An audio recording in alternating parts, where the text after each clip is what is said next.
is going on, Phantxm Army? It's your boy Phantxm Stilts, and welcome back once again, guys, to a brand new unboxing video on the channel.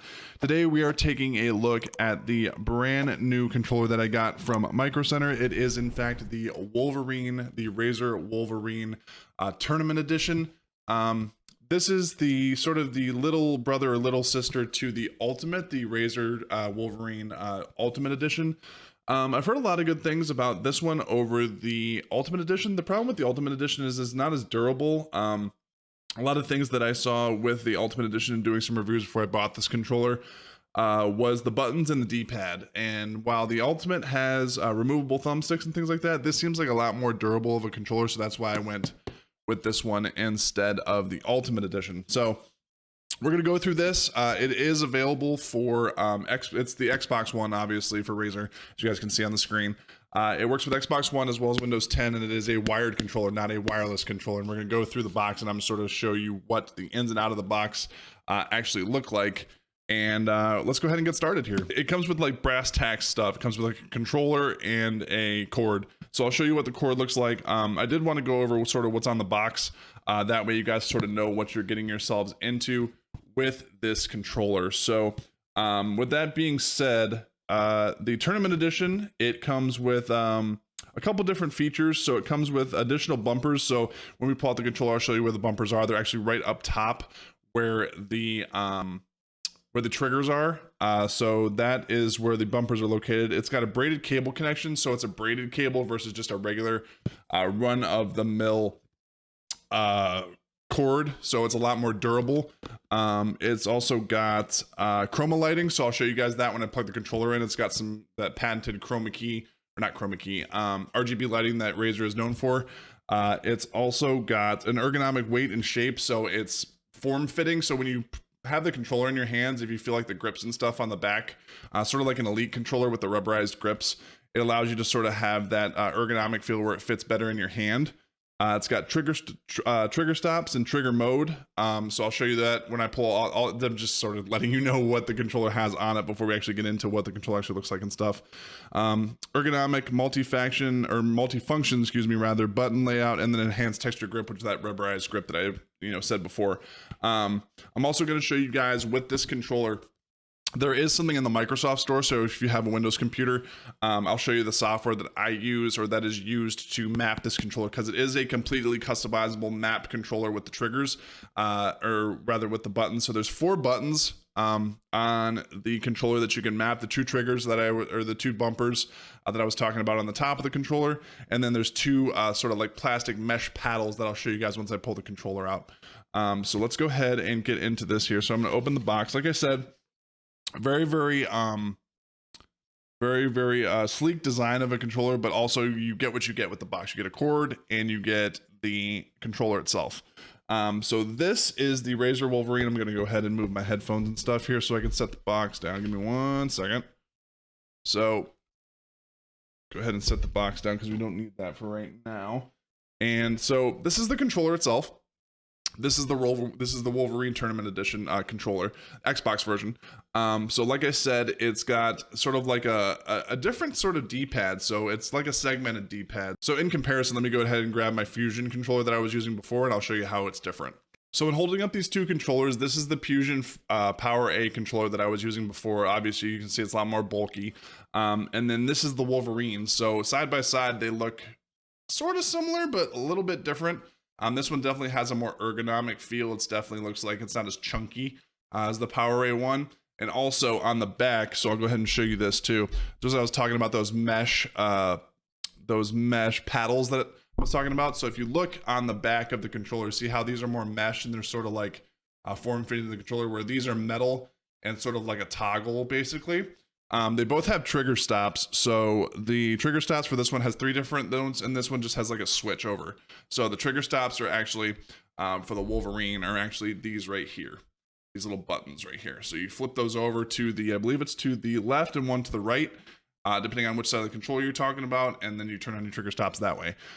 These are the paddles that I was talking about. They're sort of mesh, so these are pressable. Then we have, like I was talking about, the D-pad. They do look a little bit different. Like I said, it's a segmented D-pad, or like a segmented D-pad basically. So if you look at the D-pad for both controllers, see how the one on the left, or actually your right, I guess, would be the Wolverine. It has sort of that segmented D-pad where each button is independent, and this one has one that's all together on the PowerA one. So with they're both matte black finishes for the most part, and then on the front side of the controller you have the two bumpers that I was talking about, the two extra bumpers, and then you have the triggers, and then your bumpers up top. And then for the rest of the controller, it's pretty much a standard Xbox controller from that point. You have your X, Y, A, and B buttons. You have both joysticks. You have your home and select buttons on the top there. And then you have this right here, which is your Xbox home button. So I'll go ahead and pull the cord out. I'm going to show you guys exactly what the controller looks like when it is in use and when it's lit up with the RGB and everything. So let me go ahead and pull out the cord. Let's go ahead and so the cord comes in a nice little box like this. And like I said, it's a braided cord, so it's one of those cords that's not going to fray on you or anything like that. The cord and the integrity of the cord is actually protected by the braidedness of the cord, so you can see it's very, very durable. You can actually see the braidedness in the camera there. So it comes with a nice little stopper that allows you to sort of coil the cord up when it's not in use. So what I'll do is I'll go ahead and plug this into my PC real quick.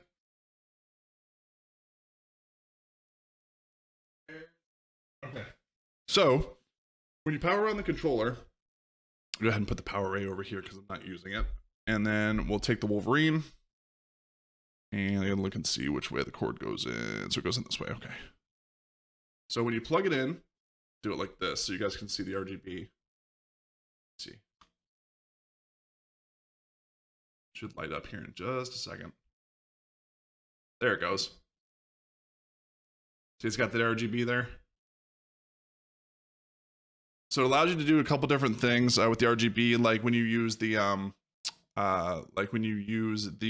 software that I'm going to show you here in just a second. That's available on the Xbox store. I will show you guys that here in just a second. So that's what that's basically the controller itself. Like I said, it's got the bumpers on the, or it's got the paddles on the back, the trigger stops, and the additional bumpers on the front there. These two little switches right here. That make it a little bit different than just a regular standard Xbox controller. It's more of a pro controller. This is actually, like I said, this is the PowerA one that I was using. I've been using for like the past year to play like Apex and stuff like that. A lot of people don't realize the effect of a pro controller or a tournament controller with like paddles and stuff until they actually use one. The benefit, I would say, the overall benefit that probably is the most enticing is for the pro controller, the one that has paddles, is that if you're playing an FPS game, you never have to take your fingers off the thumbsticks. So with those, you can map those two triggers, those two not triggers, but the two bumpers on the top, as well as the paddles to whatever buttons you want, depending on the game that you're playing. So it makes it a lot easier. But without any further ado, let me go ahead and get us into the software that we're going to be talking about for the controller itself. So let's go ahead and do that. All right, guys, now that we're on the desktop for Windows, I'm going to show you guys the software that you guys can use to map the buttons for the Wolverine Tournament Edition. Now that we've unboxed it and we've seen what's in the box, this is how you sort of map those 4 buttons that I was talking about. So what you're going to want to do is you're going to want to go to the Microsoft Store, and you're going to want to search for the Razer, I believe it's called Controller. Yeah, Razer Controller Setup for Xbox app. That's what you want.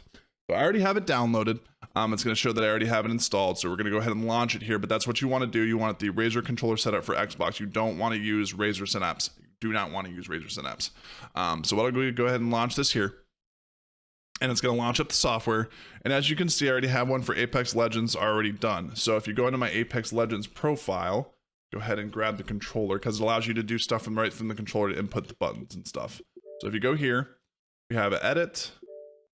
And as you can see, we're going to go ahead and assign buttons. So the M1 is obviously this guy on the left here of the controller. So the front facing of the controller is going to look just like this. So this is the controller itself. So if I'm looking at M1, it's going to be the top left of your controller. That's going to be what we're going to be using to map for M1. I have that mapped to my X button. So what that means is that when I'm playing Apex Legends, so Apex is like your interact, or the X button is like your interact or your reload button in Apex. So what I use that for is, what it means with that being mapped there is that when I'm playing the game, all I have to do is keep my thumbs on the thumbsticks the entire time. And then on that map, the back button on the left, or the front button on the left for that bumper, is my reload and interact. I don't have to take my finger or my thumb off the thumbsticks to hit the X button. The M2 is obviously the one on the right. Same bumper, just the right side. That is mapped to my Y button. That's like putting my weapon away, that kind of thing, being able to sprint. The M3 is the leftmost bumper on the back of the controller, right next to the D-pad on the back side of the controller. That is mapped to my slide or my B button. And then last but not least, the M4 is the A button or my jump button, which is mapped to the right side of that bumper, or that paddle on the back of the controller. So the really cool thing about a pro controller or a controller with paddles, and I highly recommend that, especially if you play competitively, are really serious about FPS games, get a paddled controller, whether it's a Scuff, whether it's a Razer Wolverine, whether it's anything, a PowerA wireless or wired controller. Get one if you're seriously serious about playing FPS games and wanting to get better and hitting that skill gap, being the best that you can be. I would seriously recommend a pro controller or a wired controller. Even with wireless controllers, you're going to deal with input lag, which is how long it takes for basically your command of the controller, what you press, to appear on screen. If you have a wired controller, you will not have any of that lag, because it's going directly from the controller through a cord to the PC versus having to go over the air in a wireless connection. So that's one huge reason why I would recommend a wired controller over a wireless controller. Number 2 is the paddles that we're going over here in the video. The joy and the best thing about a paddled controller is that you never have to take your thumbs off the thumbsticks. You're never not moving, you're never not aiming. All those buttons that I just showed you are mapped. I never have to take my thumbs off of the thumbsticks in order to activate. My thumbs are always on the thumbsticks, whether I'm reloading, which is M1, I'm putting my weapon away, which is Y, or which is M2, which is Y.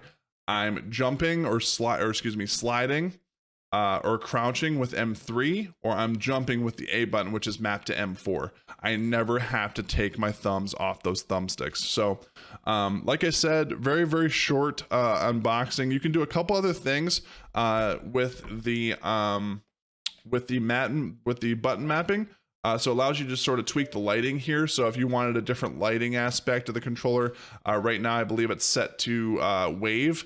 So it sort of goes through a wave of the RGB rather than anything else. You can set it to breathing, where it sort of does like an in and out type of thing. You can do an immersive one, which it's just how, what you want your controller to look like. Unfortunately, the only RGB on the controller is that little U shaped of RGB, but it is what it is. Pretty cool that they do have some RGB to your controller, which is kind of nice. And then you can do some focus stuff. So you can map focus to a multifunction key to enable this feature. You can do agile, and then you can also add vibration to the controller. So the impulse trigger motors and the haptic rumble motors sort of shows you where those are located and what those sort of activate when you're doing that. And then you can also restore it to default. The default ones is, I believe the M3 is mapped to A and the M4 is mapped to B. So I had my PowerA controller actually mapped opposite. So I had my M4 as my A button, as you can see there on the screen, and the slide button as M3 on the left side of the controller. So like I said, pretty easy program to use. Also, you can create new profiles. So say you have a different button mapping for Call of Duty than you have for Apex. You can create a new profile right there. If you're using that profile, all you have to do is select it in the software when you're playing your game, whether it's on PC or whether it's on Xbox, and there you go, you're all set. So like I said, very easy tutorial, very easy software to use, and very nice controller to have if you're going to play competitively. This controller does round out at about 120 bucks, depends on where you get it. I got mine from Micro Center for about 119 after tax. I think it was like 130 ish. So if you're willing to spend $100 on a controller, I mean, with the Elite, you're going to spend probably 150 to 160, maybe 170, depending on where you buy it, whether it's Amazon or at a game retailer. Sometimes you can get elites on sale, but I mean, to be totally honest with you, I think elites are horrendously overpriced for what they do for you. I think that $119 controller, or even the PowerRay, if you don't have that much money, the PowerRay wired controller is $79. It's about as much as you would pay for a regular Xbox controller, but you're getting a pro controller in return rather than just a regular Xbox controller. So anyways, without any further ado, thank you guys so much for watching the video. We're just over 1,100 subscribers on the channel officially. We have been partnered, so I'd really appreciate it if you guys would like and subscribe. If you guys have not been here before, make sure to do that. And also turn on that notification bell so you guys can get all the videos as they come out, as well as I have links to all of my social media within the description, so I'd really appreciate if you follow me there. Without any further ado, this is your boy Phantxm Stilts. Thank you guys again so much for watching the video. I really appreciate you guys stopping by. And until the next one, have a good one, guys. This is your boy Phantxm Stilts. I'll see you guys on the next video. Take care, guys.